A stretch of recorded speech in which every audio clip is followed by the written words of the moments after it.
So I've got a few more examples of fluid force here. So I'm going to do these two examples of different shapes than what I did in my lesson video.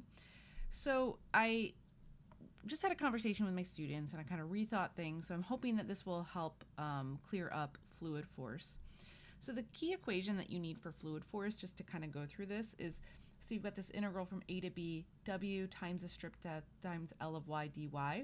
So a and b, this is talking about the top and bottom of your plate according to like a y-axis. W is the density of your fluid. L of y is going to be the horizontal length of one of the strips, and then the strip depth of this is talking about from the surface of the liquid. So I think that maybe reorienting ourselves will help with this, but let's just jump right into one of the examples. So let's calculate the fluid force on one side of a semicircular plate of radius 4 feet that rests vertically on its diameter at the bottom of a pool filled with water to a depth of 7 feet. Okay, so our equation, right? So we need to just fill in this. Now, since it's just water, we do already know W. So either W is given to you, or if it's water, it's 62.4.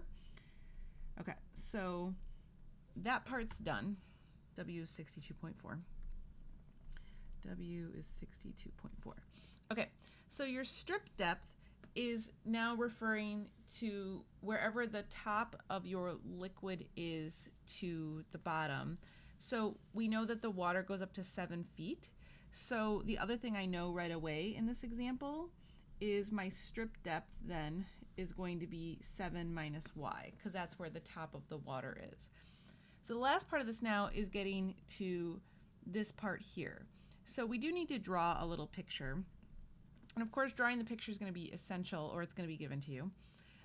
So if I draw a semicircle, so semicircle is a half circle, right? Here's my half circle.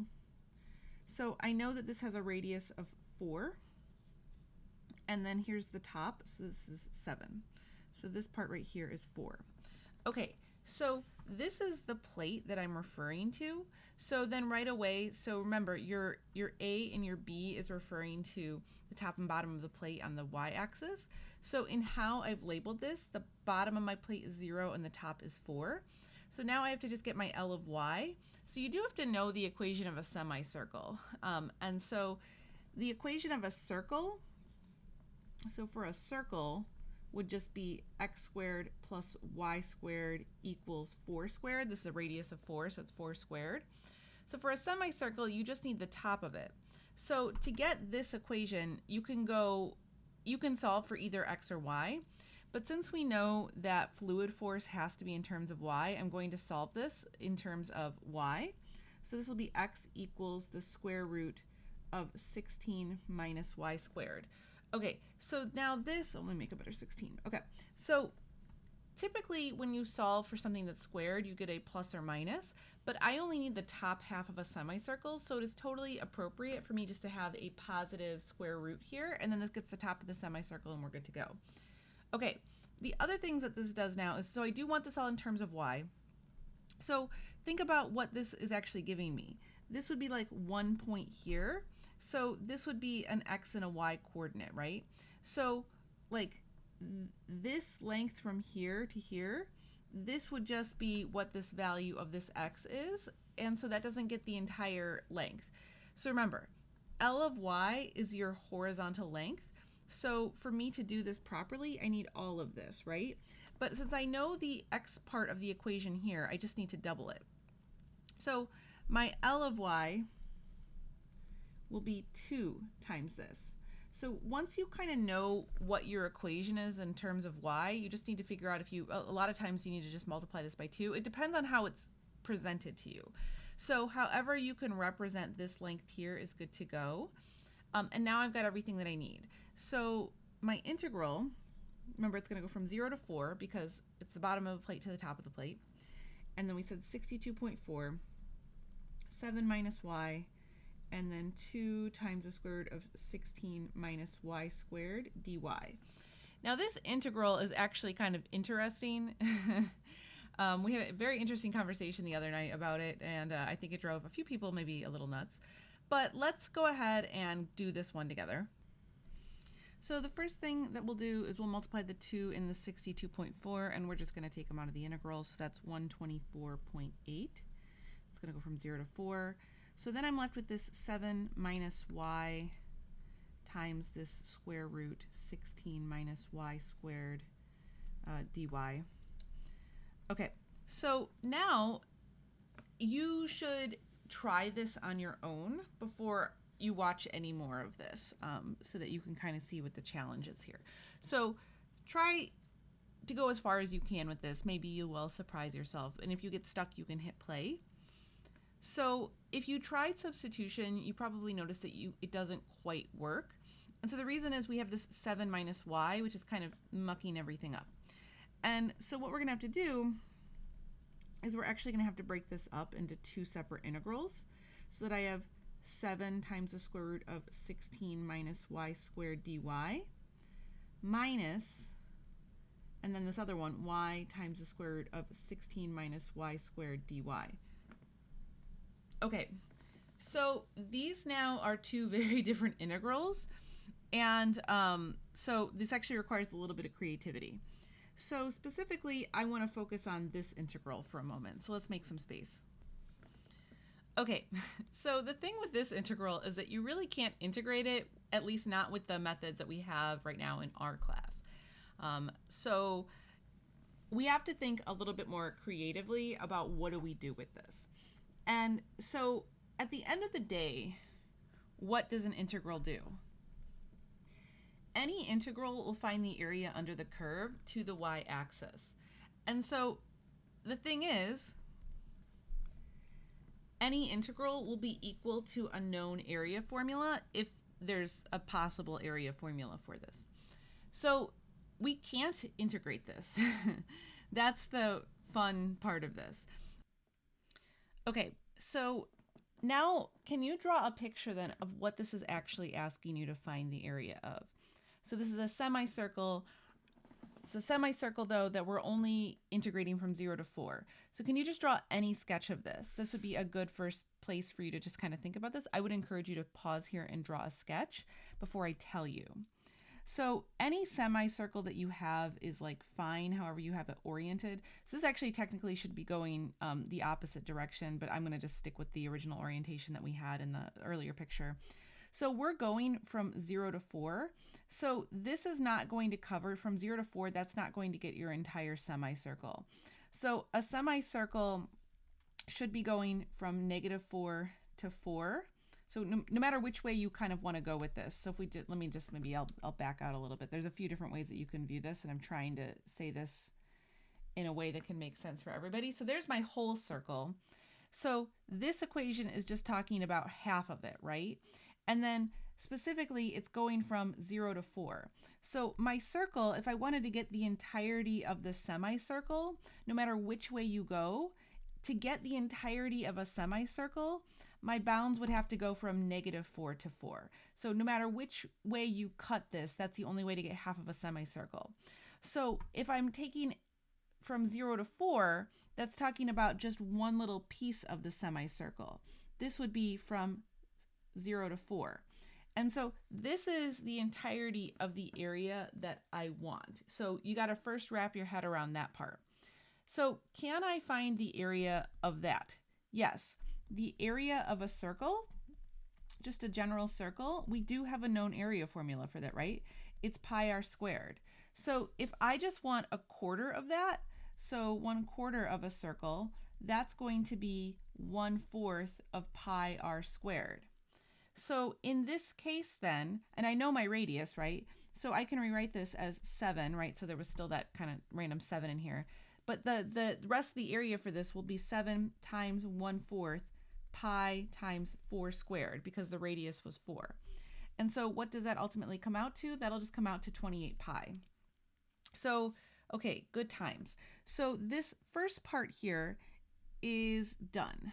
It is 28 pi, and we did it without having to directly integrate. We were able to do it with known area formulas, which is the only way we could really get it done. So now I can integrate the next part of this, which is just good old substitution. So why don't we just pause here and go through this part now. So I'll just break this one out. Okay, so here's my integral now that I'm focusing on. So in this case, my u is just going to be 16 minus y squared. That means that my du will be negative 2y dy. So just to rearrange that, that becomes negative 1/2 du equals y dy. So let's see, let's also say if y equals 0, then u will equal 16, and if y equals 4, then u will equal 0. Okay, so now we can rearrange everything. So one thing I just want to point out, I've got a negative here and a negative here, so those are going to cancel out, and I'm just going to bring this 1/2 out front. So it's going to be positive 1/2 in front now. I'm going to change my limits of integration, so the 0 becomes a 16, the 4 becomes a 0, and this is going to be u to the 1/2 du now, right? And so from here, now I can just go ahead and integrate this. So this will become 1/2 times 2/3 u to the 3/2, and I need to integrate from 16 to 0. So I'm kind of running out of space here, but that'll become 0 minus 16 to the 3/2, and so that will just equal ultimately 64/3. Okay, and so now we've got everything we need for this. So that whole part now, I'm left with 124.8, and then this is 28 pi minus 64/3. And in my world, that is a good enough answer, but of course you could plug it into a calculator or go a little bit farther with that, but that's the nuts and bolts of what it's going to be. So, okay, that's one fluid force problem. Let's take a look at a slightly different one now. So now I've got a metal cube that is 8 feet on each side, has a parabolic gate on one side at the bottom. I'll draw you a picture of it. I'll show you it in the next part. I just want to go through the problem. So it's designed to withstand a fluid force 500 pounds without rupturing. So the liquid you plan to store has a weight density of 62.4 pounds per foot cubed. Okay, so what is the fluid force on the gate when the liquid is 6 feet deep versus what is the maximum height to which the container can be filled without exceeding the gate's design limitation? Okay, so specifically, this is the situation that I'm talking about. So I've got a cube 8 feet on each side with a little gate right here in the front. And the dimensions of that gate, so we'll just put a nice little coordinate system on it. So this gate is going to be at a height of 1. So this will be the point 1, 1 and negative 1, 1. Okay, so here is the shape of my little gate.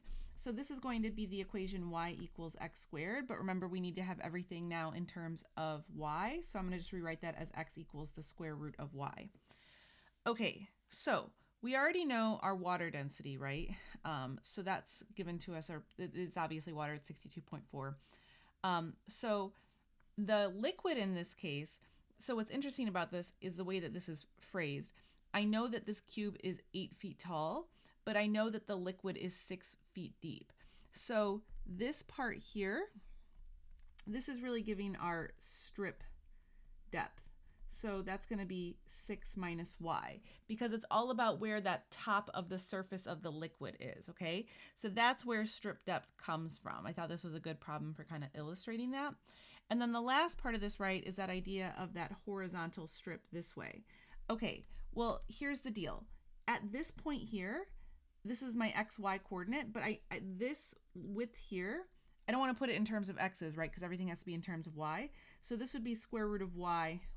That would be the width here.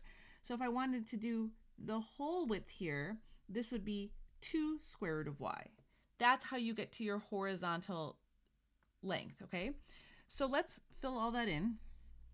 So I had 62.4, 6 minus y, and then 2 times the square root of y dy.